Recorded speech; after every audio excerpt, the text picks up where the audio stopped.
There is no separating us now.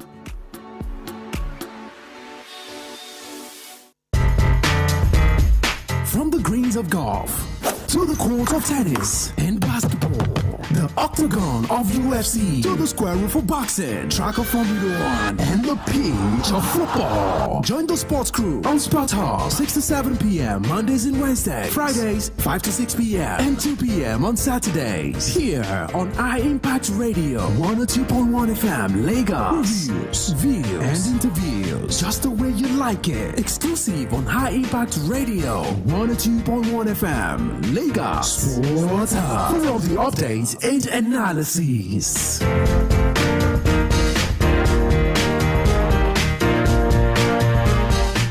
Hey, High Impact.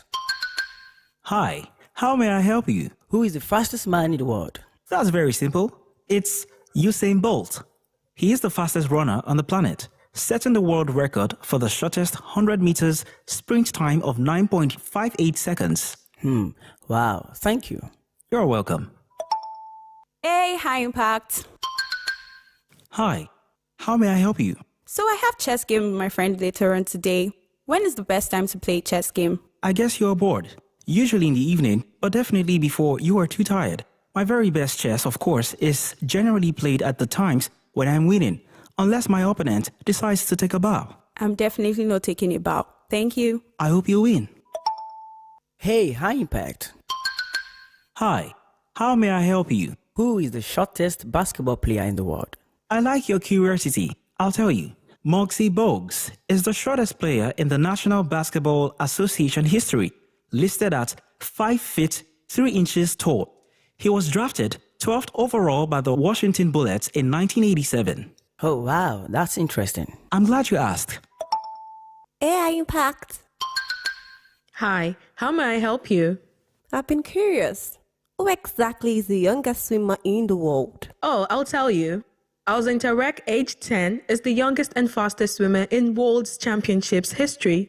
Tarek has been swimming competitively since the age of 4. Oh, wow. Yes, I'm glad I wowed you. Hey, High Impact. Hi, how may I help you? Which club is the first to win Champions League? That's very easy. Real Madrid. The first Champions League was won by Real Madrid during the 1955 and 1956 season. Oh, thank you. You're welcome. This is Sports Hub on High Impact 102.1 FM. For the best in sports entertainment, tune in to Sports Hub on High Impact 102.1 FM. Oh, what a feeling. Look what we've overcome. Oh, I'm gonna wave my flag. Count all the reasons we are the champions. There ain't no turning back. Saying, oh, can't you taste the feeling? Saying, oh, we all together singing. Look how far we come now. There's beauty in the unity.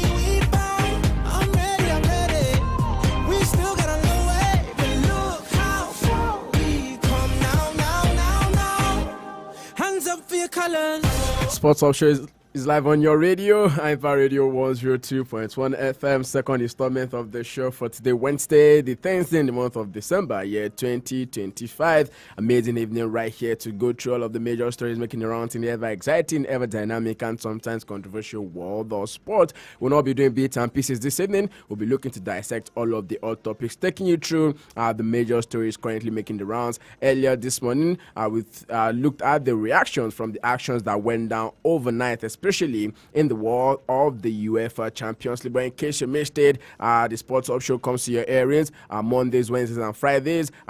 Mondays and Wednesdays from 6 p.m. down to 7 p.m. on Fridays, 5 p.m. down to 6 p.m. on Saturdays, 2 to 3 p.m. 1 hour of banter, 1 hour of reach, 1 hour of views, reviews, and all of the interviews. And your early morning sports tonic, that is Sport in a Jiffy from 10 a.m. down to the flip side of 10, Mondays through to Fridays, right here on Empire Radio 102.1 FM. The station that promises and always delivers. Chelsea, by the way, have been taken care of left, right, and center. Once you are working on this stand, Bewa, just know they are referring to Chelsea right about now. Champions of the Conference League, champions of the Club World Cup, and at a point in time, they were saying, bring on Real Madrid, take us to the Champions League. We want to rub shoulders with the big boys. We want to ruffle shoulders, feathers when it matters most. But then, as it is right now, like I said, once you hear Bewa, they're talking about Chelsea right about now, because it looks like a lot of things are wrong at the Stamford Bridge right now. And it might be taking a lot of work by Enzo Maresca and his boys. After spending over £2 billion, that's like the budget of, let's say, 5 African countries put together. And then you are still having likes of Achipong playing in defense. You still having likes of Tosin Adarabioyo playing in defense for its club that has spent that huge amount of money. Chelsea right now, they are spilling blood. And this is not a Dambi fight. This is not a Jiu-Jitsu fight. Teams are taking them to the cleaners. And like I mentioned, it might be taking extra work by Enzo Maresca to salvage what is currently happening at the bridge. And in Europe, nobody is coming to save you. Anybody can be beaten. If you put yourself down, then you are going to be in for it. Most definitely. Ask Chelsea. They understand what I'm saying right now. Chelsea fans, I tell you for free, they are going through a whole lot. And the players are the ones that are on the receiving end because their scalp, as it is now, looks like one that will be removing anytime soon. This suffering is going to be too much for them. Well, they still have the chance to qualify automatically, but then the results from right now has to change because a lot of teams are also not sleeping on it.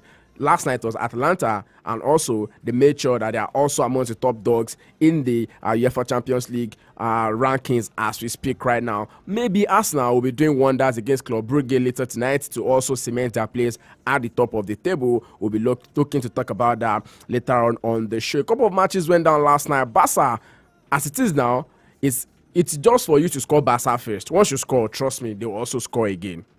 That's how it is now.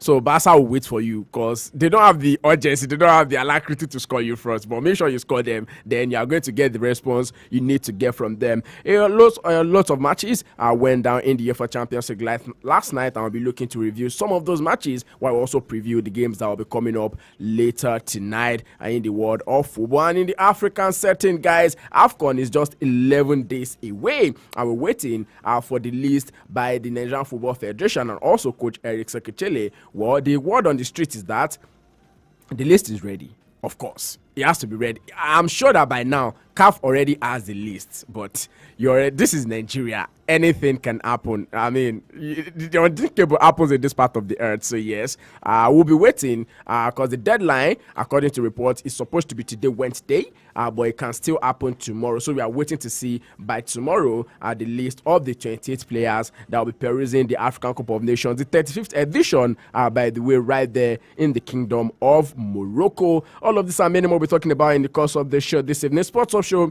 on Empire Radio 102.1 FM. Ayodeji Ajiboye is my name. Absolute honor to be your host on the show this evening. And just so you know, my bed is never going to be flying with one wings. I've got my man from the Games Village, Warit, who joins me on the show. Good evening, Warit. Welcome to Sport Hub. Yes, good evening to all football lovers out there. Good evening, Ayodeji, and it's an absolute pleasure to be right here once again. Like you already said it all. You talked about Chelsea, Enzo Maresca. I saw somewhere and somebody said, which is quite true. Chelsea has started their Christmas Bonanza giveaway because this time last year, if you remember, they had a good run of games where a lot of their fans were saying they were not in the title race. But towards this period, we saw them had poor run of games. And do you also think that Chelsea are not a finished product yet? I said it. It's very clear. There's potential in that team. I'm not taking that away from that Chelsea squad. But in terms of getting to that level, that's taking it a notch higher. I don't think that they are at that level yet. Maybe in 2 or 3 seasons' time, we can now regard Chelsea as a competitive team that can actually win the league or maybe the Champions League. The Champions League, the thing about the Champions League is that you don't have to be at your best. What you have to do is that be efficient when you go into games. That's what we saw with Chelsea in 2021 when they won against Man City. They were not the best team in that particular competition. Yes. And that is one thing about cup competitions. You don't have to be the best. They were just able to get the points. You just need 7 to 8 games to win those particular competitions. So, but with the UEFA Champions League, this is 13 or 14 games that you need to win it. They can win it. But if you are looking at it, if you are to give the team based on rankings, I don't think Chelsea will find themselves in the top 5 or top 10. In the top 5 or top 10 as it stands. A lot of news coming through from the world of football on the show this evening, but I tell you, so much to talk about, so much to look into. We're definitely going to be starting with talks coming through from the European scene. A couple days ago, there's been last night as well, Liverpool also were back to winning ways 1-0 against Inter Milan. They had to make do away with Mohamed Salah. Earlier today, or last night, Jamie Carragher had to apologize, but then there's a bit of smirk on his face when he was doing that, but there's a bit of, issues with Liverpool team right now. At the point in time, we're thinking maybe it's just about, coach selection and stuff, but I mean, in the last couple of hours, let's say 48 hours, it's evident that there's a whole lot happening in the back room. Yes, definitely. There's an issue in the dressing room of the Liverpool camp. And looking at it, the bombshell interview that Mohamed Salah did after the game against He said a lot of things. He said a lot of things, which I know a lot of people will call Carragher out. Carragher is someone that on a normal day, if you are looking at Carragher, majority of the time what he says is actually true. But there are sometimes that Carragher is Carragher, where he says things that are not supposed to be said. Yes, but this time around, on the Salah issue, I 100% support Carragher because Mohamed Salah should not have done that interview. Salah has done. So you also think that Salah, went overboard? He went overboard with that particular interview. There are a lot of things that he said that he should not. More particular, like being thrown under the bus. Being thrown under the bus.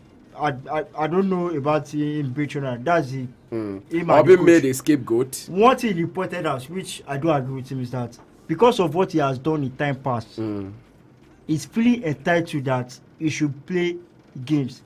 Well, and this is not the first time he's having this issue. I could remember that club in a particular was it against West Ham. Okay.